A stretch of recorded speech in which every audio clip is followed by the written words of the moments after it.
Batman. Ay, ay, flicking I roll on. Taking these pics with these hoes, counting this dough, money gets so long. Flicking I roll on. I roll.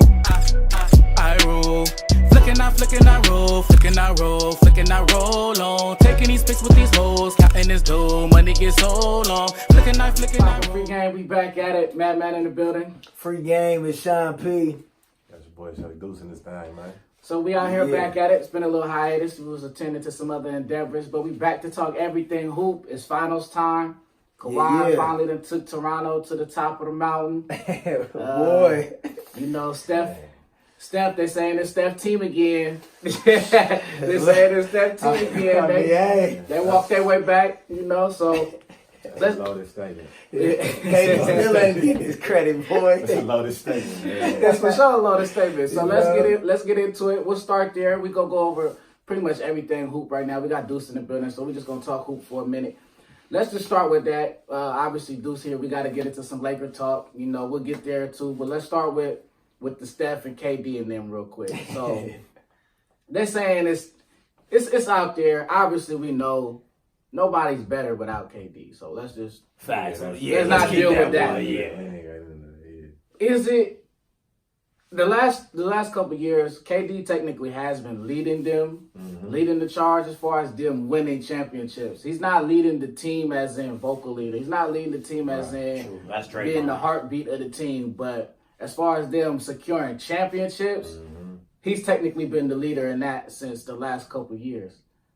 Is it showing itself now, or does it change the way that they were able to have been able to step up without him? What does that say about who Steph really is, about who KD really is when it comes to the Warriors? And we'll start with P, because I know you got something to say. Ready. I mean, you know, when it comes to KD and when it comes to Steph on the Warriors, there's definitely a lot of ways we can look at it. You know, one way you can look at it is that with KD there, and when he's on the court, it almost seems like Draymond takes a little bit of a step back, you know, because KD ends up initiating a lot of the offense. Clay and Steph somewhat can't get into their rhythm, you know, when it comes to KD being on the court usually. And then that one stat where when Steph plays and KD's not there, they've only lost once out of their last, 30-something games. Yeah. So when it comes to KD, I think he does somewhat strap what their offense does, because KD, at the end of the day, is more of an ISO player. Not saying that he can't distribute the ball and get rid of the ball and make some, but he's mostly an ISO player, and we've seen it. In the years that he's been there so far, we have seen it. And what we've also seen, maybe they are, to a certain extent, they play a little bit more fluid when KD's not on the court. You know, I mean, Steph's able to get more into a rhythm. Clay is able to get, you know, more into a rhythm. And I still hate you, Steph. But at the same time, I got to respect what Steph's doing. You know, I mean, Steph has definitely been, you know, playing well. He's definitely been performing well. And, I mean, I think maybe it is his team. Maybe it is his team. What you got, dude? I mean, my real take on the whole thing, bro, like, I think, because I'm going to get into whose team I think it is, but regardless, what's happening now was very necessary for them, because in the immediate future, without KD, because we all pretty sure he's going to go, you know what I'm saying? He might just surprise the world and stay. They might let go of Clay or something like that. I don't know. But they got to figure out who they are and who they were before he came. You know what I'm saying? And they still got that core group of people intact with a couple of bench players as well. So I think it was necessary, you know what I mean? But it's just, I don't know, it's like same song to me in the sense that, like, last year, you know, heading into the finals, or maybe even after the first couple games, there was all the chirping like, okay, it's Steph finally gonna get that finals MVP. And it was looking like, I was thinking tonight. And then, you feel me? his game got stifled, as it always does in the finals. You know what I'm saying? And his game again. you know, KD came through and he did what he does, man. You know, the boy's a killer. So it's just like, Yeah. For me, it's like I ain't got no issue with Steph. I just want to see him really like command that stage, and I ain't seen him do that. Like I done seen him I done seen him put fear in a lot of teams in the regular season and in the first 2 to 3 rounds. And not LeBron, but not yeah. But you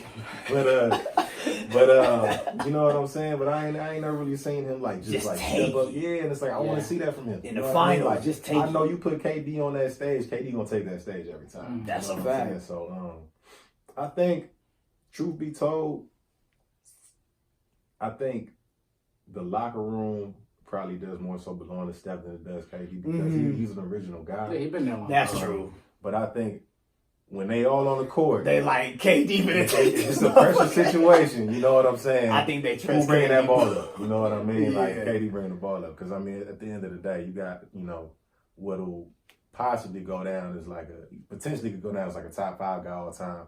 I got him for sure landing in the top 10 by the time he retires. So.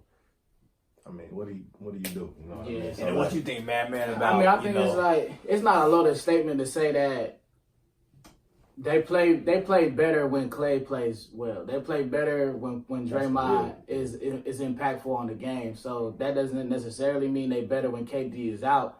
It's just that sometimes when KD is there, they got so much talent on the court, they don't have to play at their best. Exactly. So they can rely on they this. can just come up the court and, hey, here, go ahead, KD, get your buckets, do what you gonna do. We'll be here if you need us type thing, But, obviously when you got all of them together, if they do incorporate their system, then it's lights out, you know what I'm saying? But sometimes they just they got so much talent on the court at one time, it's not necessary to even play at their peak, and they can still sweep you. They can still gentlemen sweep you 4-1 you, so Yeah. that's really just how it goes. But I mean, as far as leadership, Draymond and both Steph, I think both have more leadership on the team as far as like rallying the troops, I can etc. agree with that. But Yeah. as far as taking the cues on the court, if KD's out there, it's going through KD. It's going through KD. And that's just as simple as that. But with that being said, let's get into this finals talk. Yeah. Now, if KD come back, which they might need him because you got the claw coming through. The reason, And Drake. So Drake ain't gonna do shit. But when you got the thing about what's interesting about the series is I hate that nigga. You know for a fact that Kawhi Leonard his game is not gonna take a step down in the moment. So that's what makes the series interesting. Everybody wanted to see the Bucks play the Warriors because they had the role players, they had the length, they had versatility on the matchups that looked like they could compete. They beat the Warriors both times in the season. However, we've seen they're not ready as Giannis is not ready the way Kawhi is to elevate in the moment. Your leader got to be able to elevate, which is huge when it comes to this type of series, a final series. So I actually think it may be a better watch than the Bucks because of Kawhi's experience and his ability to lead by example and lead his team. So Toronto has home court advantage. I personally think they can steal game 1. Especially without KD being there. Prediction on the series and a couple keys to the series. Okay. What do y'all got? What you got to do? Man. Because I don't think KD gonna be back for a couple of games. At least a couple. That's what I'm thinking too. You know what I'm saying? And when he does come back, like it might take him a game to figure it out again. If I had to say, I'd probably say Dubs in 6. Okay. But I think once they get their groove back, I don't even think it's gonna be like a tough 6. I think it's just gonna be like that initial that onset, because Toronto, they're gonna come with a gut punch. Oh yeah, for that first game, Toronto gonna try to. They're gonna try. Their crowd is gonna be. I would bet on us seeing a real one of them games from Kawhi. You know what I'm saying? But I think after that, you know what I'm saying, they might end up splitting the next few, and then once they come back, you know what I mean. You can't forget Boogie's supposed to be coming back too, and it's even though they ain't really meshed like that, it's just I think that's just too much talent on the court for another team to handle in the final series because it's if he ain't got it, we can start trying to go through him. If he ain't got it, we can try to go through him. You know what I'm saying? On top of the play style and the system that we They already already got. They got backup plan after backup plan, like something like we've never seen before. You know what I'm saying? Like, because we got to remember, like, even though he ain't at his full capacity, when Boogie was healthy last year, he was looking like an MVP. Yeah, he sure was. You know what I'm saying? So it's just like especially towards the end of the year, them last 15, 20 Now, minutes. honestly, if he got could just hit doses 2-3 threes in a game, that's gonna be huge. That's big. Still got doses of that in him. But I think Toronto finna come to play though. But at the same time, I think they might be a little gassed too. Like, that's what, and even emotionally, first time in franchise history to the finals. Like they celebrated like they won the championship. They was dancing on top of Van Vliet's car. I was car. like, yeah, that let me know. I'm like, they almost had to because they got a feeling. Yeah, that's a fact. You know, hey, look, man, moral victories. You feel me? But I mean, you know, hey, shout out Toronto. You know what I'm saying? Yeah, like, shout out to Canada, Connor. Toronto, I'm gonna make a visit soon. Yeah, most definitely. Yeah, it's just gonna be. I'm just here, bro, for real, because we already know who's gonna win the series. I'm just here for the memes, bro. Drake courtside is gonna be Drake courtside, that's gonna be hilarious, man. That's gonna be hilarious, man. If I don't get at least one pick of him and 40 together, man, it's all the waste. Yeah, it's all the waste, man. That's a fact. I mean, yeah, I can definitely. I mean, I see the Warriors winning. I either think maybe gentleman sweep 4-1, or 4-2. It obviously somewhat depends on KD and DeMarcus coming back. My thought process kind of tells me that KD has more likelihood of coming back, maybe missing the first couple games, and maybe them keeping DeMarcus not coming back. I mean, just something tells me that at this point in time, I just feel like there's a more likelihood of KD coming back after a couple games. That still doesn't really change my predictions. I still think it's going to be about 4-1, 4-2. I do agree with Lee's point that Toronto could definitely steal the first one. I think coming off of the emotional high from yesterday, which was Saturday, to next Thursday, I don't know if they're going to be able to take that completely. That adrenaline from that. That's a long time. It's not like you're just playing like right the next day, like how March Madness be for college. So I think they're definitely gonna be thinking about it and brewing it over and stuff like that. And then they got to get down to business with scheming. Nick Nurse got a lot, that he's got to, kind of compile together when it comes to, what game plan he's going to have against Steph, Clay, Draymond, as well as if they do get KD back. That's ridiculous. So, I mean, you're trying to plan for all different scenarios, and you don't even know if KD coming back just yet. So I definitely think that Raptors could steal game one, and they do have home court advantage. So that would be the game to steal. Dubs will be coming off of a long, kind of rest and stuff like that. I think it's like 10 days or something. So I think Raptors, could try to maybe steal, game one. We know Kawhi. We know what he's going to do. Can you win with Kyle Lowry and Hoodie Lowry? Can you win can Van Vliet do, what he was doing against the Bucks the last 3 games? Can he do that? Norman Powell, can Ibaka, do those type of things? Can Marcus Gasol, not be a shell of himself? I mean Danny Green can't have 0 points, I mean, my thought process on it is, like I said, I mean, I feel like Kawhi, he's proven that he's going to rise to the occasion. There's no reason to believe otherwise. Yeah. Like we said earlier, Steph in the finals has yet to do that, where he just decides I'm the best player on this series. On the series, he has yet to do that. So if KD is not there, the best player on the floor is in Toronto.